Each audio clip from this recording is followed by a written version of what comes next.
All right, ladies and gentlemen, final assignment of the week. Done with the function stuff, and we're just going to take a quick look at some different data and probability from the final chapter. Now, first thing, box and whisker plot. This is one of the weirder ones, so I wanted to make sure to go over it. I think you'd be able to figure out any other type of data, bar graph, circle graph, that kind of thing. But this is weird. And I'm sure you've seen it before, but box and whisker plot below shows the volunteer service hours performed by students at Exeter Township Senior High School last summer.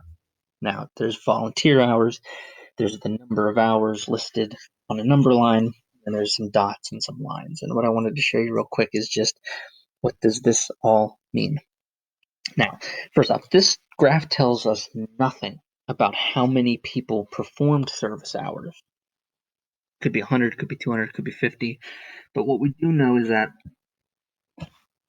each section of the graph represents 25% of our data. It's divided into 4 pieces, so that makes sense. 25%, 25%, and 25%. Okay, so if 100 people did service hours, 25 of them would have been between 13 and 16.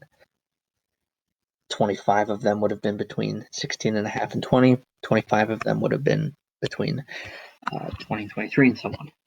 If 200 people did service hours, there would be 50 between each of these numbers. Or look at my data. I made a quick list real quick. And it was what? 1, 2, 3, 4, 5, 6, 7, 8, 9, 10, 11, 12, 13. 13 people. If only 13 people did service hours, then 3 of them would be between 13, 16 and a half. 3 of them would be in between. 3 of them would be in between. 3 of them. So 25%. And the 20 I would not count as the middle of the data. All right, so 13 people could have done the service hours, and that's still a breakdown that could work. So what is the median? That's just the middle. If you remember, median, it's not the average, but if you count 1, 2, 3, 4, 5 in, and 1, 2, 3, 4, 5 in, it's the middle of the data. It's not an average, but if you had to take a guess as to how many somebody did, you could say, the middle was 20. So somewhere in between the biggest and the lowest. Now, so the 20 is the median. So you don't need a list of data, and that's the thing. To answer this question, you're not going to have a list of data. I just wanted to make an example. All right, 13 is not an answer on here. 13 is just, that means somebody did 13 hours. That's the lowest. That's just the lowest. This gives us the range, the lowest and the highest. Somebody did 27. Okay. So the median is 20. Let me type that real quick. And then the next questions are asking the lower quartile and the upper quartile. This is just the lowest in general. This has nothing to do with the quartile. Quartile means the middle. So lower quartile is the middle of the lowest part of your data right here, in between 16 and 17. And that's what this is right here.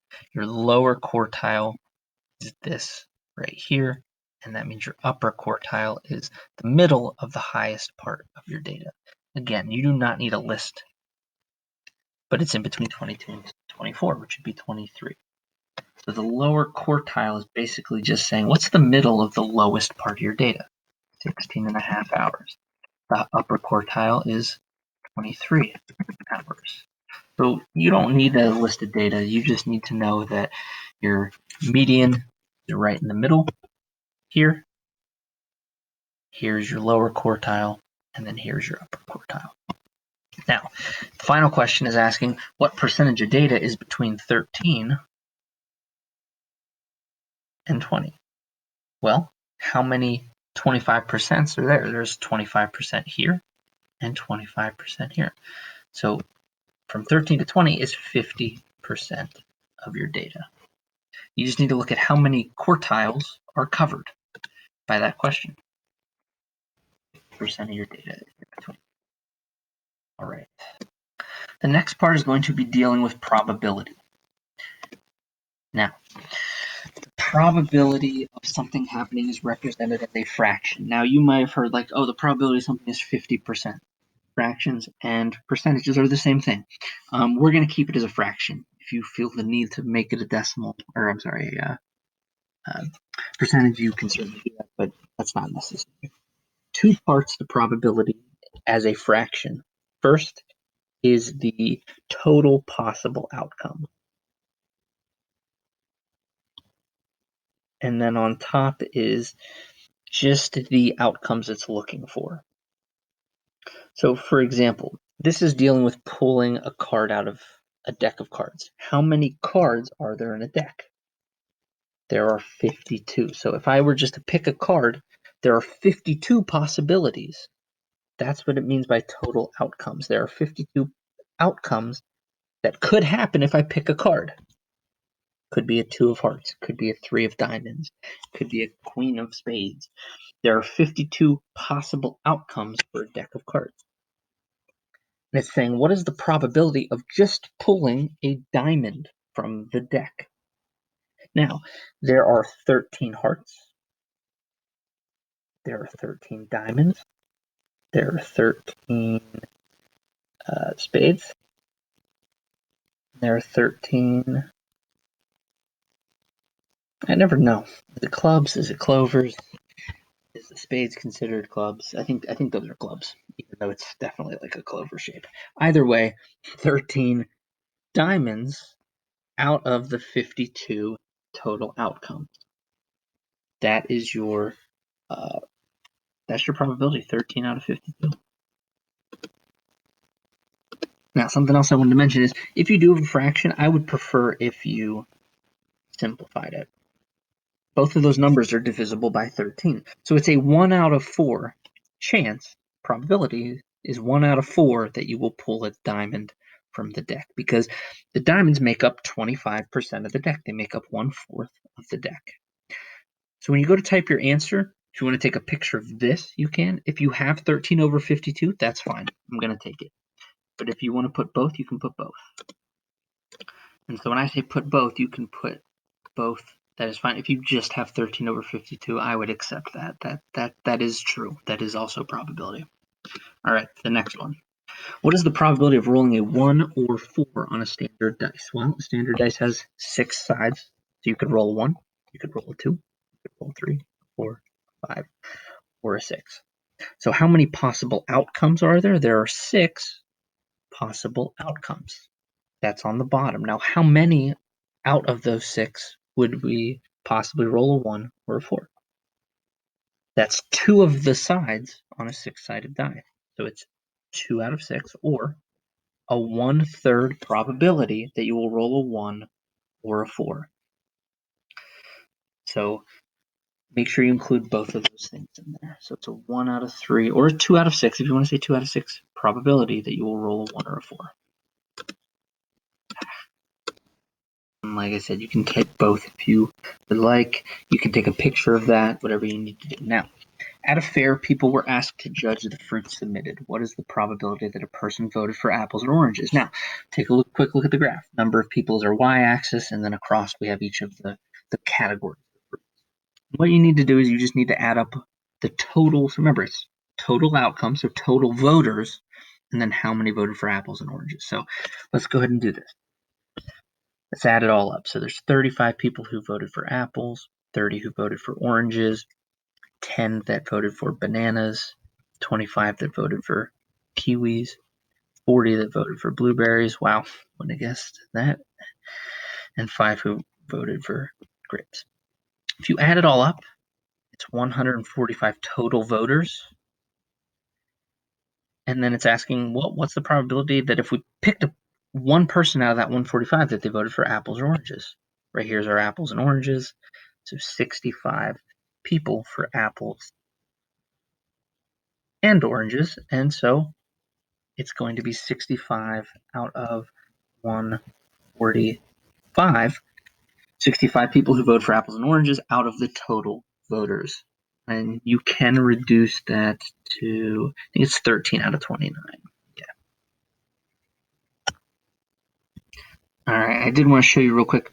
If you want to create a fraction, you can either hit insert, hit equation, and then this little thing will pop up. You can also, if this is already here for you, hit new equation, and then go over here, hit the A over B, and you can fill it in just as I am, 13, oops, 13, oh, 13 out of 20. All right, final question. Now, each one of these only had one event, as in you're picking one card, you're rolling the dice once, and you're picking one person out of this group of people, and this is the probability of each of those things. This final example, and you're only going to have one of these, and it is your final example, has two events. It says rolling an odd number on the dice twice in a row. So you're going to roll a dice once. What's the probability of that happening? An odd. And then you're going to roll the dice twice. That means that there are two events. So for two events, you're going to deal with the first event, and then you're going to deal with the second event. You're going to deal with them separately, and then what we're going to do is we're going to find the probability of it happening twice in a row.